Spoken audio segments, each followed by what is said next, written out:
ஜோதிட ரகசியங்கள் நேயர்கள் அனைவருக்கும் வணக்கம். நான் உங்கள் அஸ்ட்ரோ ஆசியா. இன்றைய தினம் ஆம், வியாபாரம் பண்ணக்கூடிய நபர்களுக்கு மக்கள் வந்து அதிகமா வந்து வியாபாரம் நடக்கணும், நிறைய பேர் கடைக்கு வரணும் அப்படின்னு எதிர்பார்ப்பு இருக்கு இல்லையா? அந்த மாதிரி நபர்களுக்கான சொல்யூஷன் தான் பார்க்க போறோம்.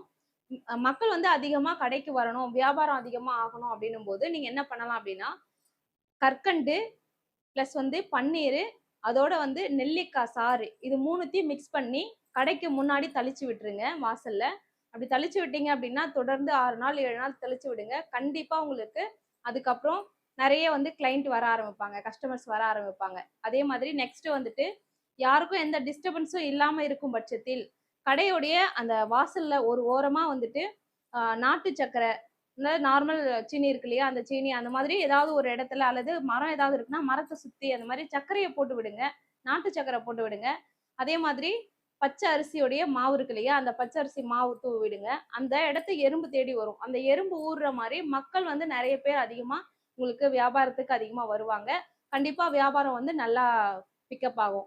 நெக்ஸ்ட் வந்துட்டு அடிக்கடி கடையில வந்து சுத்தி போடுறது. மாதத்துக்கு ஒரு முறை வந்து அமாவாசை அன்னைக்கு நம்ம ரெகுலரா மேக்ஸிமம் கடை வச்சிருக்கவங்க எல்லாருமே தேங்காய் அல்லது லெமன் அல்லது கல்யாண பூசணிக்காய் இதெல்லாமே சுத்தி போற பழக்கம் இருக்கும். அதை கண்டிப்பா ஃபாலோ பண்ணிக்கோங்க. அப்படி ஃபாலோ பண்ணிட்டீங்க அப்படின்னா உங்களுக்கு திருஷ்டி ஓமல் எந்த பிரச்சனை இருந்தாலும் கிளியர் ஆகும். ஸோ இந்த மாதிரி விஷயங்கள்லாம் பண்ணிட்டு நீங்க வந்து கிளைண்ட் வர்றதுக்கான விஷயமும் நீங்க பண்ணும்போது கட்டாயம் உங்களுக்கு வந்து கிளைண்ட்ஸ் நிறைய பேர் வர வைப்பாங்க. வியாபாரம் நல்லா இருக்கும். நன்றி, வணக்கம்.